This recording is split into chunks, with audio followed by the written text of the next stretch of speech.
আসসালামু আলাইকুম, আমি ইমরান। আপনারা দেখছেন অনমিট আপডেট। তো আজ আমি চলে আসছি নতুন একটি ফোনের রিভিউ নিয়ে। আজকে আমি যে ফোনটি রিভিউ করব সেটা অপ্পো ব্র্যান্ডের অপ্পো রেনো 4। এই ফোনটি বাংলাদেশের বাজারে 34,990 টাকা দাম রাখা হয়েছে। আর এই দামে এই ফোনটি কি কিনা ঠিক হবে কিনা সে বিষয়ে আমি আপনাদেরকে জানাবো।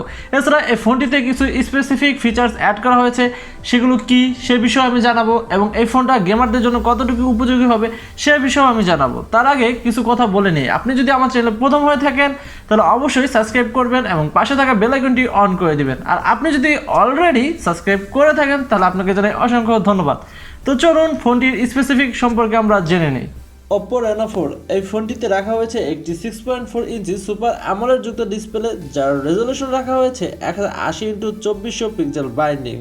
আর এর পিক্সেল ডেন্সিটি হচ্ছে 411 ppi ডেন্সিটি, যার ফলে এই ফোনটি অনেক শার্পনেস দেখা যাচ্ছিল। এর ডিসপ্লেটা খুবই পরিষ্কার দেখা যাচ্ছিল এবং যে কোনো লেখা বা ছবি এখানে যদি ওপেন হয় তাহলে আপনার দেখতে খুবই চমৎকার লাগছিল। যে কারণে আপনি এই ফোনটি ডিসপ্লে দিয়ে কোনো মুভি বা কোনো রকম ছবি যদি দেখেন সেটা অন্য অন্য ফোন থেকে অনেকটা সুন্দর দেখা যাবে এবং অনেক পরিষ্কার এবং ব্রাইট দেখা যাবে। কারণ এতে কিন্তু আপনি বিশাল বড় একটি ডিসপ্লে পেয়ে যাচ্ছেন এবং সেই সাথে একটি সুপার অ্যামোলেড যুক্ত একটি ডিসপ্লে পেয়ে যাচ্ছেন। সুপার অ্যামোলেড যুক্ত ডিসপ্লে নিয়ে আমার আর কিছু বলার নেই, কারণ এটা সম্পর্কে আপনারা সবাই জানেন। এছাড়া এই ফোনটির আউটডোর ভিজিবিলিটি নিয়ে যদি আমি কথা বলি তাহলে বলবো এই ফোনটির আউটডোর ভিজিবিলিটি একদম পারফেক্ট ছিল। ডিরেক্ট সানলাইটও সব কিছু পরিষ্কার দেখা যাচ্ছিল। ফোনটির ওয়েট রাখা হয়েছে 165 গ্রাম। ফোনটির সামনে ইউজ করা হয়েছে গ্লাস ম্যাটেরিয়ালস এবং পিছন দিকে ইউজ করা হয়েছে প্লাস্টিক ম্যাটেরিয়ালস।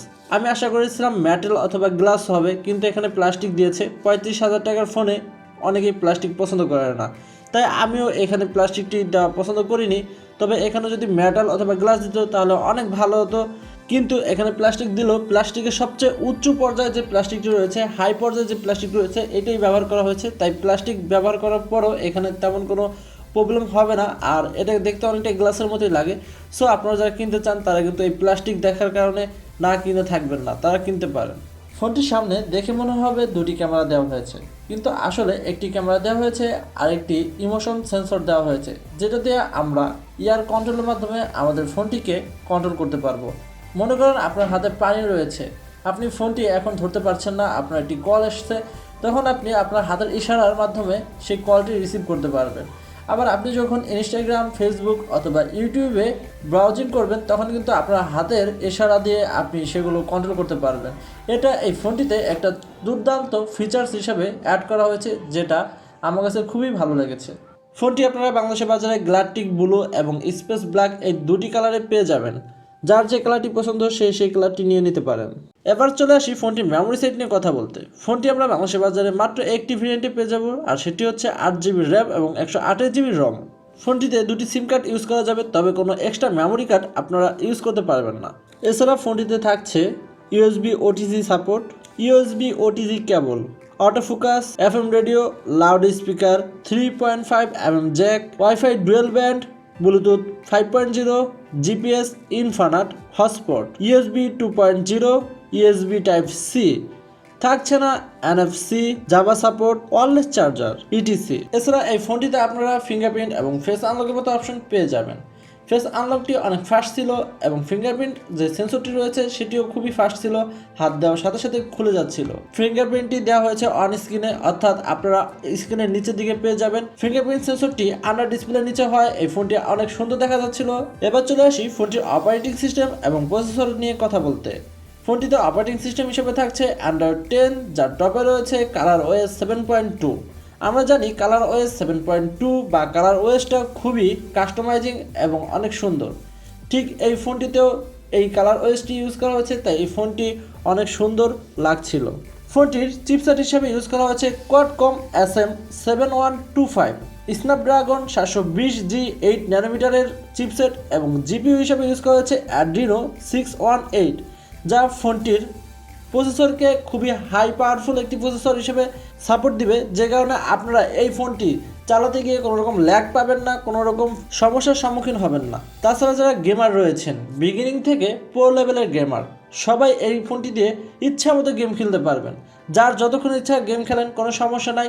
লো graphics, high graphics, HD mode, low mode সব মোডেই ভালোভাবে এই ফোনটি দিয়ে গেম খেলা যাচ্ছিল। এই ফোনটি যারা গেম খেলার জন্য কিনতে চান আমি তাদেরকে অ্যাপ্রিসিয়েট করছি, এটা আপনারা কিনতে পারেন। আমার কোনো কমপ্লেন নেই এই ফোনটির গেমিং সাইড নিয়ে। এছাড়া অনেকক্ষণ গেম খেললে কিন্তু ফোন গরম হয়ে যায়, তো গরম হওয়ার জন্য ফোনের পারফরমেন্স কমে যায়, কিন্তু এই ফোনটিতে হিটিং ইস্যু তেমন ছিল না, তাই এর পারফরমেন্সও তেমন কমে যায়নি, তাই আমি এই ফোনটি নিয়ে স্যাটিসফাইড। এবার চলে আসি যারা ছবি তুলতে পছন্দ করেন এবং ফটোগ্রাফি করতে পছন্দ করেন তাদের বিষয়টি নিয়ে কথা বলতে। ফোনটিতে ইউজ করা হয়েছে মোট 5টি ক্যামেরা। এর পিছন দিকে আমরা 4টি ক্যামেরা পেয়ে যাব এবং সামনে একটি ক্যামেরা পেয়ে যাব। সামনে যে ক্যামেরাটি রয়েছে সেলফি ক্যামেরা, সেটা 32 মেগাপিক্সেলের এবং এটা দিয়ে 180p ভিডিও করা সম্ভব। আর পিছনে যে ক্যামেরাগুলো রয়েছে তার প্রথম যে ক্যামেরাটি সেটা রয়েছে 48 মেগাপিক্সেলের ওয়াইড ক্যামেরা, দ্বিতীয়টি 8 মেগাপিক্সেলের আলট্রা ওয়াইড, তৃতীয়টি 2 মেগাপিক্সেলের মাইক্রো এবং সর্বশেষ 4 নম্বর ক্যামেরাটি 2 মেগাপিক্সেলের ডেপথ সেন্সর ক্যামেরা।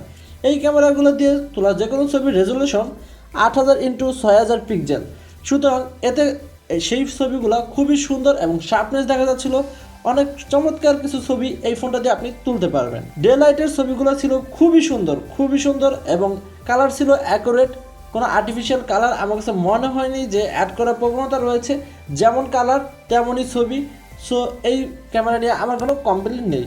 তবে লো লাইটে কিছুটা প্রবলেম হলেও এতে দেওয়া হয়েছে নাইট মোডের মতো অপশন, আর এই নাইট মোড কিন্তু লো লাইটের ছবিগুলোকেও খুবই সুন্দর করে তুলছিল, যে কারণে আপনারা লো লাইটে নাইট মোড ইউজ করে যে কোনো ছবি তুলতে পারেন, আর সেই ক্ষেত্রে আপনার ছবিগুলো হবে অনেক চমৎকার।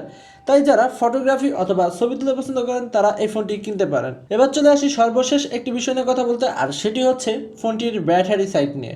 এই ফোনটিতে 4015 অ্যাম্পিয়ারের একটি ব্যাটারি দেওয়া হয়েছে এবং এখানে আপনি ফাস্ট চার্জিং পেয়ে যাচ্ছেন। এখানে ফাস্ট চার্জার হিসেবে 30 ওয়াটের একটি ফাস্ট চার্জার রয়েছে, যেটাতে আপনি 1 ঘন্টার ভিতরে ফুল চার্জ করে ফেলতে পারবেন ফোনটিকে। একবার আপনি ফুল চার্জ করে নিলে অনায়াসে একদিন ব্যাকআপ পেয়ে যাবেন যদি আপনি গেম না খেলেন, আর গেম খেললে 5 থেকে 6 ঘন্টার মতো আপনি ব্যাকআপ পেয়ে যাবেন। Oppo Reno 4 এই ফোনটি নিয়ে যদি আমি ওভারঅল বলি তাহলে বলবো এই ফোনটি ছিল অনেক সুন্দর এবং এর ফিচারগুলো ছিল অনেক সুন্দর। এতে যে গেমিং পারফরমেন্স আমি দেখেছি তাতে বলবো যারা প্রো লেভেলে গেম খেলেন তারা এই ফোনটি কিনতে পারেন, আর যারা টুকটাক লেভেলে গেম খেলেন তারা তো অবশ্যই কিনতে পারেন, কারণ এই ফোনটিতে গেম খেলার সময় কোনো রকম আমি ল্যাগ পাই নাই। হাই গ্রাফিক্সেও সুন্দরভাবে পাবজি, কল অফ ডিউটি সবগুলো চলছিল এবং কোনো গরম ইস্যু আমি পাই নাই, অর্থাৎ হিটিং ইস্যু নেই বললেই চলে, সামান্য একটু গরম হয়। এছাড়া যারা ক্যামেরাওয়ালা ফোন খুঁজে থাকেন, বেস্ট ক্যামেরা যারা খুঁজে থাকেন যে আমি এমন একটা ফোন কিনবো যেটাতে ছবি তুললে অনেক সুন্দর ছবি আসবে, বা ফটোগ্রাফাররা তারা কিন্তু এই ফোনটা কিনতে পারেন, কারণ ডে লাইটে চকচকা ঝকঝকা ছবি তুলছিল এবং লো লাইটে কিন্তু নাইট মোডের কারণে অনেক সুন্দর ছবি আসতেছিল, যেটা নিয়ে আমি স্যাটিসফাইড। এর থেকে আমি বলতে পারি এই ফোনটা আপনারা কিনতে পারেন। তবে এখানে একটা আমার কাছে খারাপ দিক লেগেছে, যেটা 35,000 টাকা বা 34,990 টাকা দামের ফোনে প্লাস্টিক ম্যাটেরিয়ালস ইউজ করাটা। এটার ফ্রেম এবং ব্যাকপাশ প্লাস্টিকের, তাই এটা আমার কাছে একটু খারাপ লেগেছে। এটা গ্লাস হলে বা মেটালের হলে ভালো হতো। তবে একটা জিনিস ভালো লেগেছে, এই ফোনটিতে কিন্তু এয়ার কন্ট্রোল সিস্টেম রয়েছে। এয়ার কন্ট্রোলের মাধ্যমে আপনি আপনার ফোনটিকে কিন্তু কন্ট্রোল করতে পারবেন। এই ফিচার্সটা Oppo দিয়েছে, আর এর কারণে আমার কাছে এটা অনেক ভালো লেগেছে। এছাড়া এর গেমিং পারফরমেন্স ও এর ক্যামেরা পারফরমেন্স খুবই চমৎকার ছিল, যে কারণে আমি ব্যক্তিগতভাবে সাজেস্ট করতে পারি এটা যারা 35,000 টাকা ভিতরে ফোন কিনতে চান তারা কিনতে পারেন। তো ফোন আপনি কিনবেন, তাই অবশ্যই বাজারে যায় যাচাই বাছাই করে আপনার কাছে ভালো লাগলে আপনি ফোনটি কিনবেন। তো আজ এ পর্যন্তই, দেখা হবে অন্য কোনো ভিডিওতে। সে পর্যন্ত ভালো থাকবেন, সুস্থ থাকবেন এবং ঘরে থাকবেন। আর অবশ্যই নামাজ পড়বেন, নামাজ পড়া একান্ত জরুরি। নামাজ না পড়লে অনেক সমস্যা হয়, সেটা আপনারা জানেন, তাই অবশ্যই নামাজটা কন্টিনিউ করবেন। আল্লাহ হাফেজ।